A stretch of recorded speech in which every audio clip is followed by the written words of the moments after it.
Welcome to another episode of Pilots Say What, where we hear what pilots have to say. And today we have a guest by the name of Caleb. I'll allow you to introduce yourself in just a moment. But if you guys have been here before, my name is Zachary. I'm the host of this podcast, and we like to talk about all things general aviation, especially with a career focus.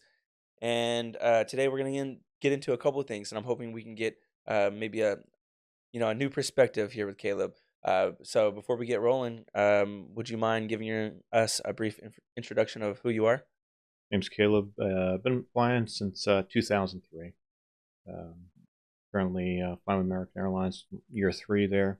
But entire career in the Navy. Flew aircraft from helicopters to jets, training aircraft, and a different path to get into the airlines compared to a lot of other people. But a lot of good experiences and a lot of different platforms have given me a broad knowledge and understanding of flying. One thing I want to ask is, in hindsight, do you think that you might have found do you think you would have found a way into aviation? Would you have had an interest in aviation without the military? For me personally, probably not. The opportunities and the perspective I had at the time was probably not an option. Mm-hmm. One of the things that has me excited looking forward is really about the opportunities that are available, the training possibilities, the different avenues that you can take to get into aviation. And if that's more known and available, people have more options to get there. If someone is young and they're, who knows, maybe aviation is an option for them, but they just don't know it yet. Uh, let's say there's a piece of advice to give that says, here's how you can kind of figure out more about what you'd like to do. Do you have any advice for that? If you have an opportunity to go fly, and I'm not as a passenger, on a commercial plane, but go fly yourself, whether it's at a local FBO, training opportunities like you said with thrust, Right. and then for me, like I said, it was the military. But if you get in there and you enjoy it, that's really kind of a spark to get you where you need to go. And for me, um, when I was in college, we had during the summers we had training events, so you would pick and do different things. So Right. one summer I was out in Whidbey Island, out there, and we were flying P3s, and they had EA-6B Prowlers at the time. And Nice. so as a young guy, you're like, oh, this will be cool. I'll go enjoy this. Went and did some pretty cool things. Flew low levels through the Cascade Mountains. And Right. after you do that for a little bit, you're just like, this is awesome, Yeah. right? Whether I end up being able to do that specifically or not, it's something that I would really enjoy and something that I want to look at going forward. Can you tell me a little bit more about how you ended up in the military? Firstly, yeah, how was that? So I attended the U.S. Naval Academy, Okay. received the appointment there, and then throughout there, I studied aerospace engineering. Okay. So I had an interest in aviation and space and flying, but hadn't really flown or done any of that. Throughout the process, like I said, we have those summer trainings, and that one that I went to out in Whidbey Island was one that really kind of solidified in my mind. That's the direction I wanted to go. Okay.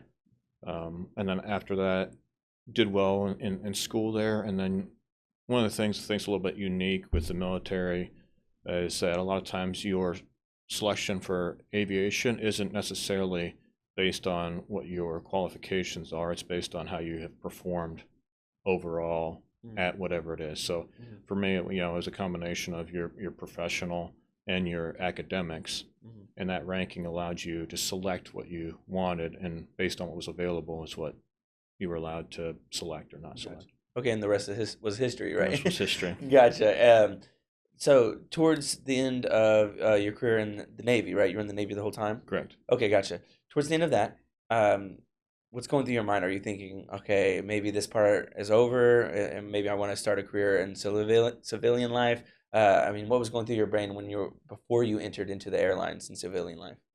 It was really just a balance of trying to figure out what was best for me and my family and what direction I wanted to go. Balance the options and look at what made the most sense. Yeah. Because when you're in the military, a lot of us are deployed for significant amounts of time. Right. 6 months, 9 months sometimes. And so with that, you have to keep in mind, what have you sacrificed over time? What are you going to do thereafter? Yeah. And on the commercial side, you are gone a fair amount when you're gone on trips and things Hmm. like that. But the other thing you gotta think about is how much time you are actually home. And so Hmm. when you're home, you're home. When you're gone, you're gone. But it's a lot more availability on a consistent basis now. Right. Maybe there's a little more autonomy, and maybe there's a little bit more, like you can have a little more presence at home, kind of thing. I get that. That makes sense. I'm wondering what it is that's blocking people's thought process when they say something like, the airlines aren't hiring anymore. You can't get a job. I mean, I mean, what's the response to that you would have to someone to try to, debunk that? I think it probably goes back to the fundamentals of, do they really want to do that job? If you really want to do that job, you put the time, you put the effort in, and you stick with it to get where you want to go. It's Um, kind of that simple. I think a lot of it is. Now, Hmm. it may not be the first time, second time, may take a couple times, Right. but I think if you're persistent and you're qualified, you will eventually get there. Exactly. That makes sense. I kind of want to bring it back around to the fact that you had an interest in flying, and you learned through the military that it was more achievable. But even now, in hindsight and forward looking, you can see that there are a lot of opportunities to join the aviation industry.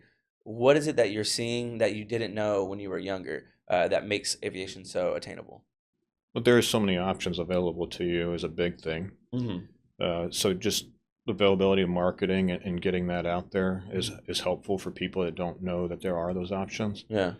But also financially is a big factor too. So whether there's scholarships, whether there's different uh, options on what is available for Hmm. any given person, doesn't mean just because you think it's going to be really expensive, you can't go ahead and move forward and find an option that does work for you.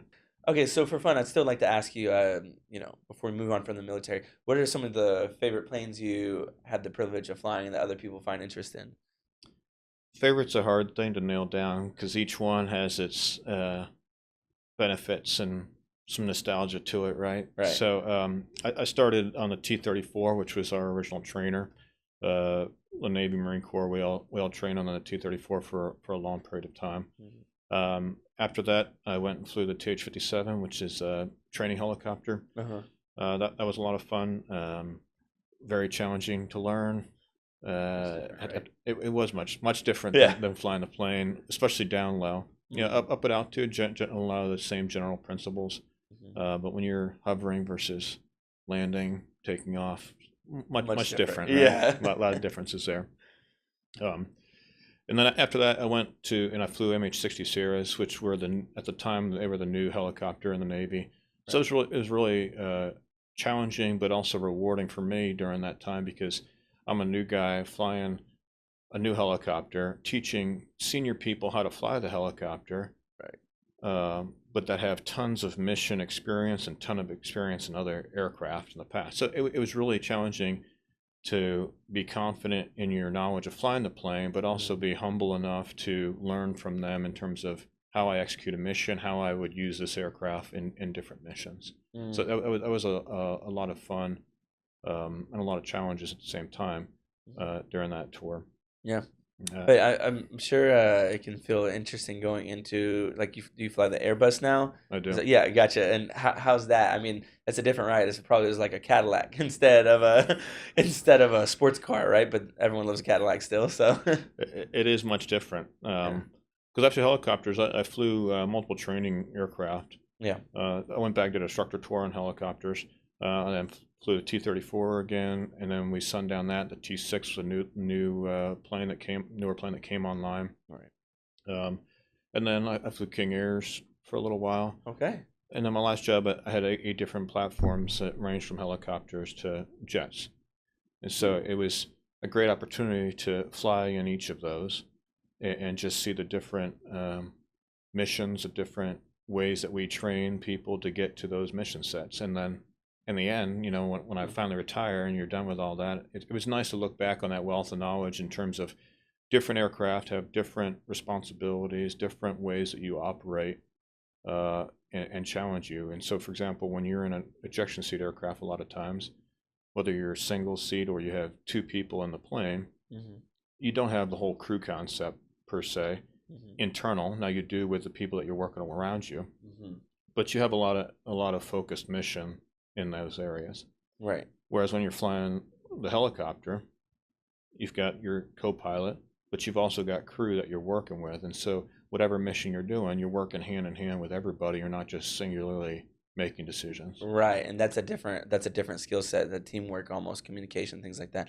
Uh, Correct. with your I feel like with your experience of flying so many different types of aircrafts, I kind of want to go a little more into it because it seems like there's so many different applications on how to fly and why you fly what. If someone's coming out of flight school and they're qualifying, maybe they have their 1,500 hours as well, but maybe they want to look at their options um, into careers. Could you think of some that maybe people don't think of outside of the airlines? There are many other careers outside the airlines. Right. I mean, yeah. On a helicopter side, people flying to and from oil platforms. You've got support for um local fire departments, larger fire departments that do fire suppression, those type of things. Hmm. Uh, Even if you look at local areas that have need instructors Right. flying different types of aircraft, whether it's helicopters, single engine, you know, Yeah. dual engine props. There's a lot of different avenues that people can go because it's not just flying the aircraft. It's you're interacting with the people, or if you're flying cargo, right? You just have your crew. But the other thing is what destinations you're going to, uh, what type of environment are you flying in and out of? Yeah. Those are a big part of it too. I've been on this tip recently where I've been thinking about what it means to have soft skills. People call things like communication and leadership and organization, they call those soft skills. Probably some of the most important skills. I mean, yeah, there's knowledge that you need to have, and there's technique in flying the plane. But it just seems like you can only get so far if you're not taking those other skills seriously. You can just do the job Right. and go fly from point A to point B, but I think there's a lot more to it because from the start, you can make a big difference on how you interact with whoever your co-pilot is, whether you're the captain or the FO, right? Right.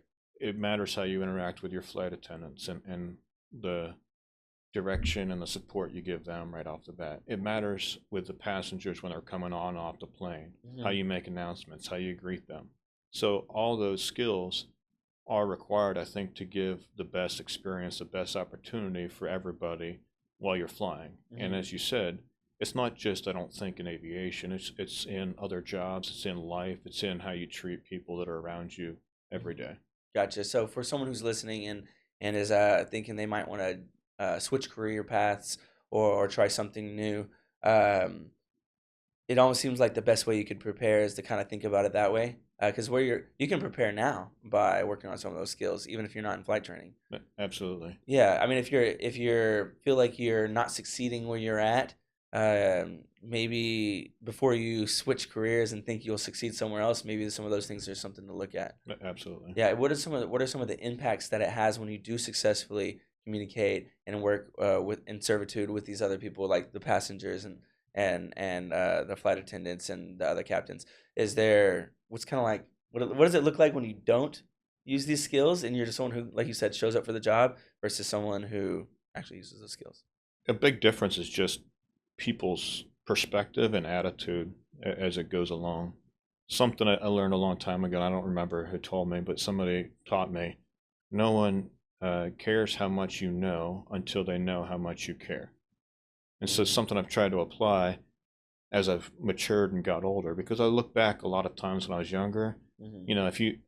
if you're really good at something and you know all the material and you're well prepared, and it's like I'm going to be awesome at this, I'm going to be great at this, Mm-hmm. but then you come across as you really don't care about other people or those that are on the journey as well, then it doesn't land very well and it doesn't really give the impact. But if people understand that you care, they'll work harder, Mm-hmm. they'll buy in, and the team as a whole, regardless of what aspect you're doing, Right. is going to give a better service, a better opportunity for those that are enjoying whatever it is. What do you think is a good piece of advice for someone who's at 1,500 hours, only general aviation, and they're going to be going into the airlines? What's something that can help them prepare for that career?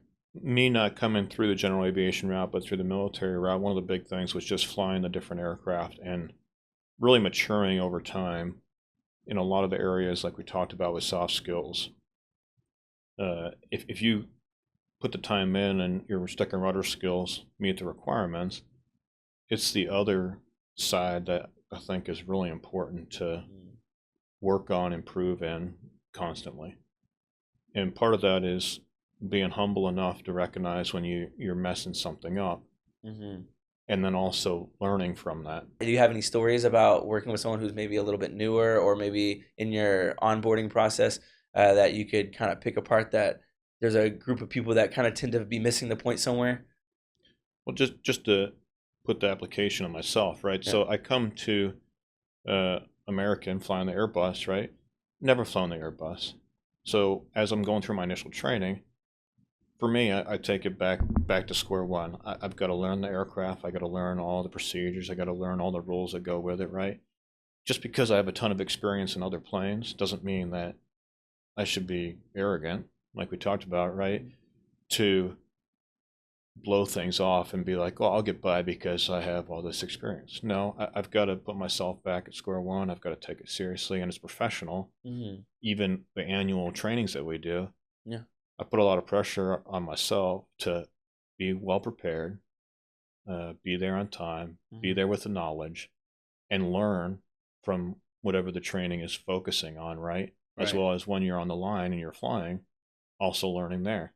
Because no one's perfect, right? So pretty much every flight, someone makes a mistake. Yeah. So whether it's me that's making a mistake and everybody else can learn from it, or somebody else is making a mistake, it's very beneficial, I think, to realize that if you are humble enough to recognize that everyone has shortcomings, everyone makes mistakes, and we can learn from those, we can Mhm. consistently get better at it and be safer on how we operate. Right, right. You become a wrench in the program if you don't think about it that way, because it holds other people back from learning and growing as well. And learn and grow together, and that's probably the best way to get Exactly. there.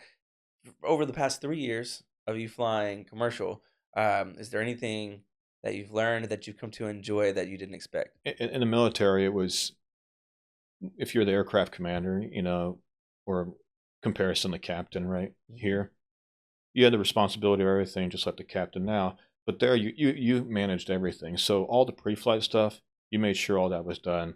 Hmm. A lot of the material is now provided to you, and we upload the information. The weather is at your fingertips. Those type of things Hmm. that didn't necessarily have on the military side. Mm.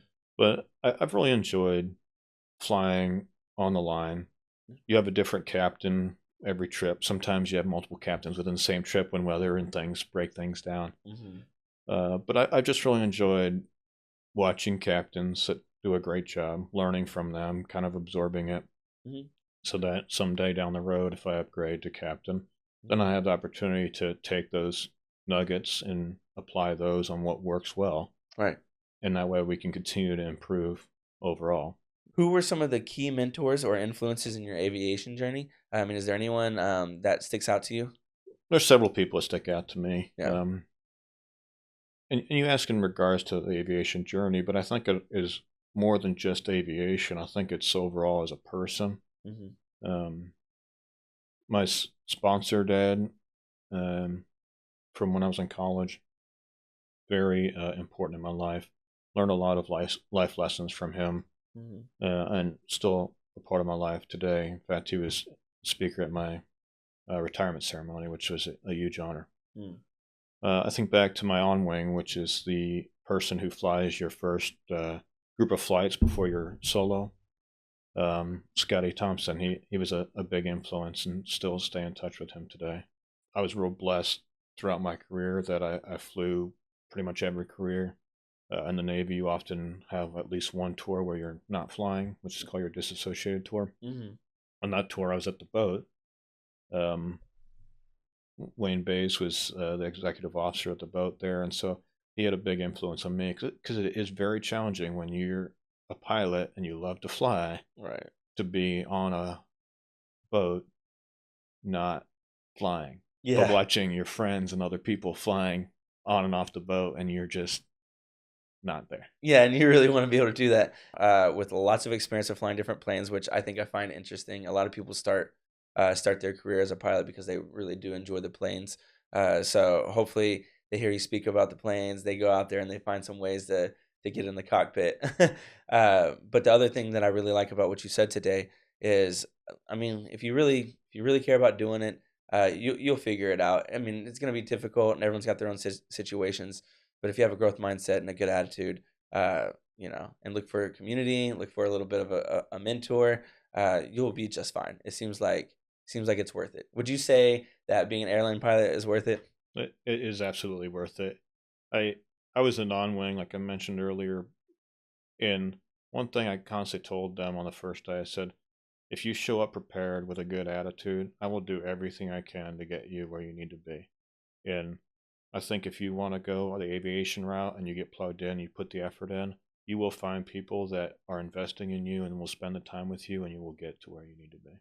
Thanks again, Caleb, for joining us on this episode of Pilots Say What, where we hear what pilots have to say. Thank you guys for listening. If you're still listening or if you're still watching, like, comment, subscribe, rate us on your favorite streaming platform that you're listening on, and that does a lot for us to be able to get to more people who want to know more about what we talk about. We'll see you guys on the next episode of almost said the wrong podcast. See you guys on the next episode.